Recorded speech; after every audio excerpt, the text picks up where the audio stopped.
Anyway, I'd like to introduce you to Kevin Redeemer. Hey guys. He is the marketing coordinator at a.o.d. And the master of the mystery box, by the way. Nice. And last but not least, the hazmat guy, the pilot of Jackass.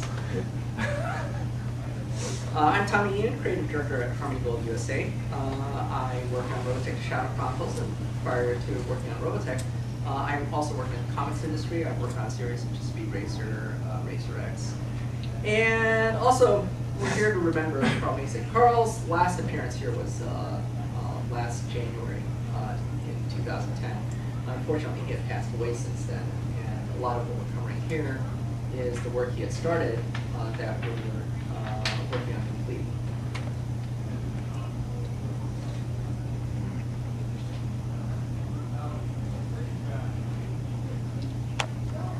One of the things he was concerned about was how folklore of how Robotech was made was starting to disappear as some of the folks who were deeply involved in the process, such as supervising director Robert Barron, had passed away, as well as some of the musicians such as Arlen Over, Alvio Manucci.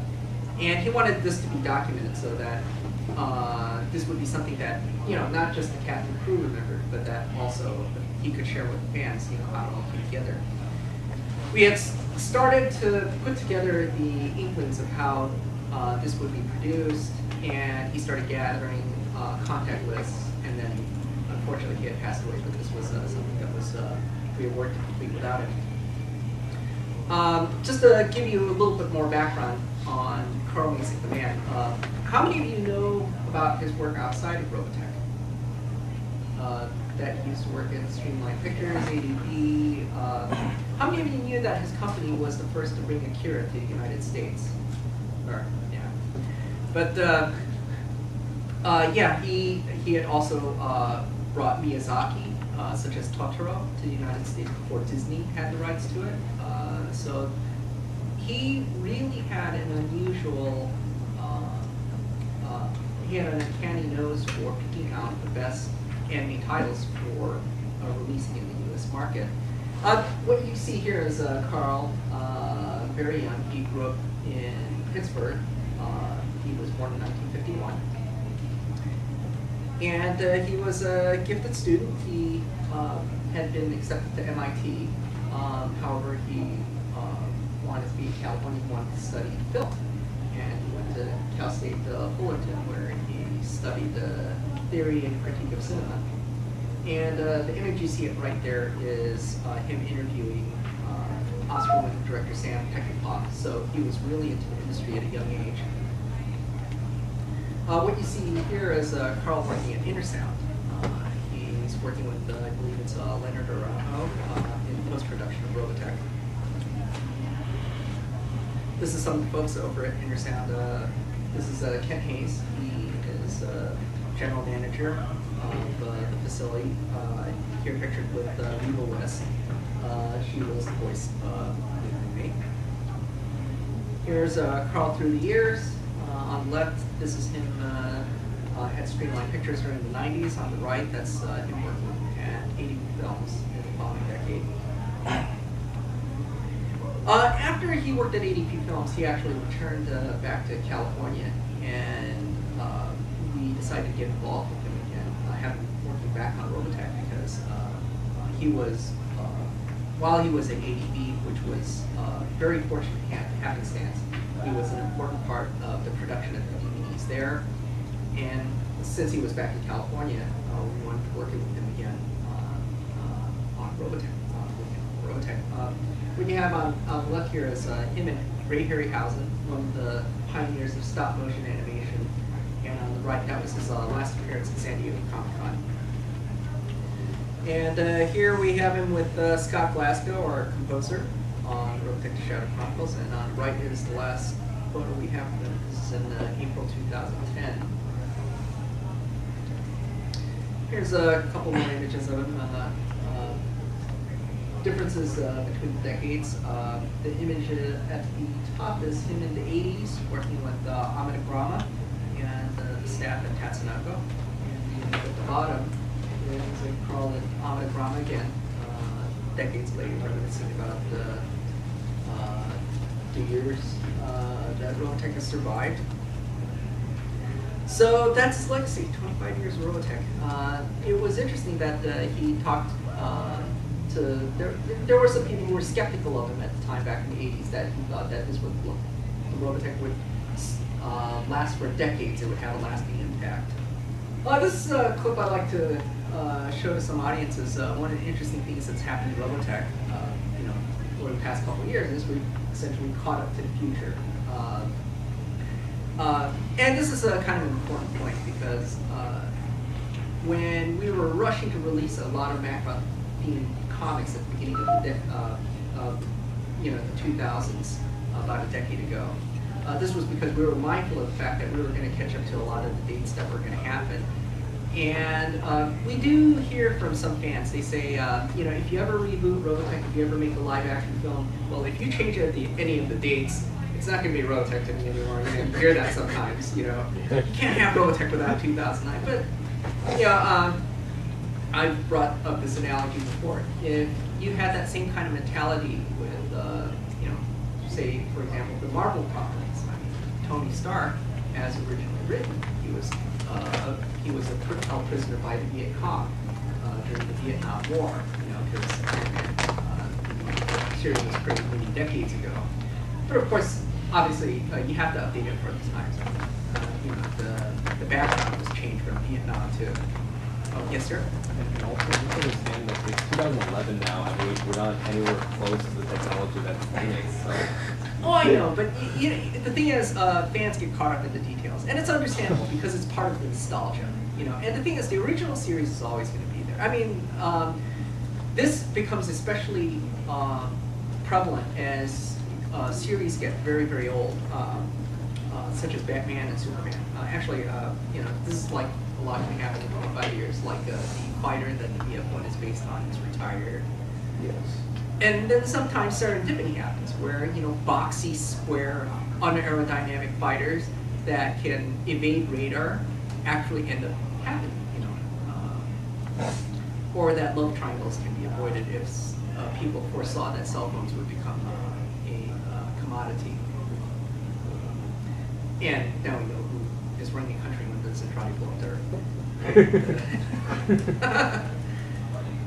So, at least the nice thing about with the latter episodes of Robotech that we're focusing on lately with the Shadow Chronicles is that we're several more decades in the future. I mean, at least Robotech, the Shadow Chronicles occurs in 2044. We're never going to catch up with that, right?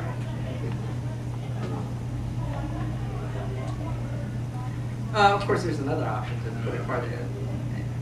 Never mind. But, anyway. I know your reaction was great. Believe me. We understand. We know. We feel it too. Oh. Before we get too far ahead, we'll follow this up later when we talk a little bit about the live action stuff. But, it's something that happens with very classic series like Batman. I mean, there's so many times that the Batman origin has been retold. It's like, which one is the definitive version? I know of fans that will not accept the Christopher Nolan version of Batman, even though it's really, really, really good, because they just can't let go of Michael Keaton being the Batman to them. Same thing's going to happen with Robotech. There's going to be people who are going to be in camps of the live action version versus the nostalgic version. But anyway, right now with Robotech as it is right now with the classic animated series, it was a huge hit on Hulu. People used to have difficulty finding all the VHSs, all the DVDs, but now it's very easy to find. You can just go to Hulu, see it for free, commercial supported, any episode you want. It's also on Netflix if you want to see it on DVD. And it's also on YouTube as well, commercial supported there as well. You don't have to see really bad secondhand copies. It's from the original masters. And we've got it released in many different territories, including Spanish, and we've digitally remastered the Spanish release as well. And Robotech is back in role-playing games. How many of you like the original Palladium games? How many of you were all right. How many of you are familiar with the new re-releases? All right. We've re-released them. It's been a huge success. To give you a little backstory on this, we were actually, when we were working on Robotech Shadow Chronicles, we were approached by different publishers who were interested in the rights to the role-playing games. And I was actually curious, what happened to Palladium on the picture, and I decided to research it a little bit. And when I found out that apparently what happened was, even during the 90s, when things were quiet with Robotech, even after a lot of the licensees had scattered during the 5 years, Palladium had stuck with it, through the difficult years. Lancers, Rockers, anyone, and they were very loyal. But finally, in the late 90s, when they saw a glimpse of Robotech 3000, they were like, "Thank you, but no thank you," and they quietly, very politely, walked away from Robotech. Well, I did, contact Kevin Sumida and wanted to follow up with him, his thoughts on why, he walked away from the property, and decided to give him a glimpse into what Shadow Chronicles was. When he found out about Shadow Chronicles, he was like, "Sign me up, how can I get back on this train for Robotech?" And so we're grateful that he's back working on Robotech. And the Robotech RPGs have been a huge, huge hit.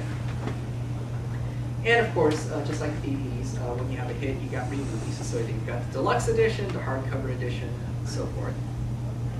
And they've also released source books for the different sagas. And one of the complaints we got from fans for the original Palladium series, I mean, we really wanted to listen, be open-minded about what could be done to improve it. And they said that, although they liked some of the line art for the mecha based on the series, when there was some artwork, original artwork being done, they thought that the original artwork was really substandard compared to artwork that was based on what was already there. And so one of the things we decided to do was we asked them why, and they said it was really hard to come by reference material. And at the time, during the 90s, it was hard to find anybody from the build who was able to give them access to this. And so we actually went and got them all the original Japanese source designs to give them as much reference as possible. And now you can tell here with the quality of their artwork is much, much improved than it has been back then. Even artwork that has that they're drawing original views and original variants for. Even with the Master Saga, they've got some new artwork that's never been published either in the US or in Japan. And these are what they're working on right now. Some of these were actually delayed because Kevin had taken some time off from the company to take care of his dad, who was very, very ill. And we're very respectful of that. Kevin's actually got back on board working on Robotech the New Generation. So that is the next title he's got on the schedule. He did want to release Robotech the Expeditionary Force first. However, that was something that he'd been planning to collaborate with Carl Mason on. So that he actually pushed back. So it's going to be New Generation first, and then the Expeditionary Force series is going to come later. Yes. Question. Robotech Comics, we do get a lot of questions about that. The reason why is Prelude to Shadow Chronicles was one of the hardest to find in all comic series. And some of those issues were going for as much as $80 on eBay.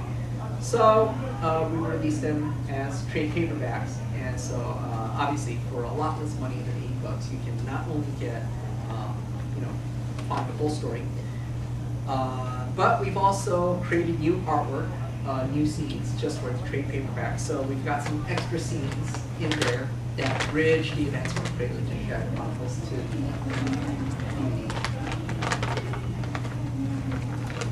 And we got a lot more behind the scenes designs. So we show a lot more stuff in terms of pre-production. So I got both the comic series and the chips,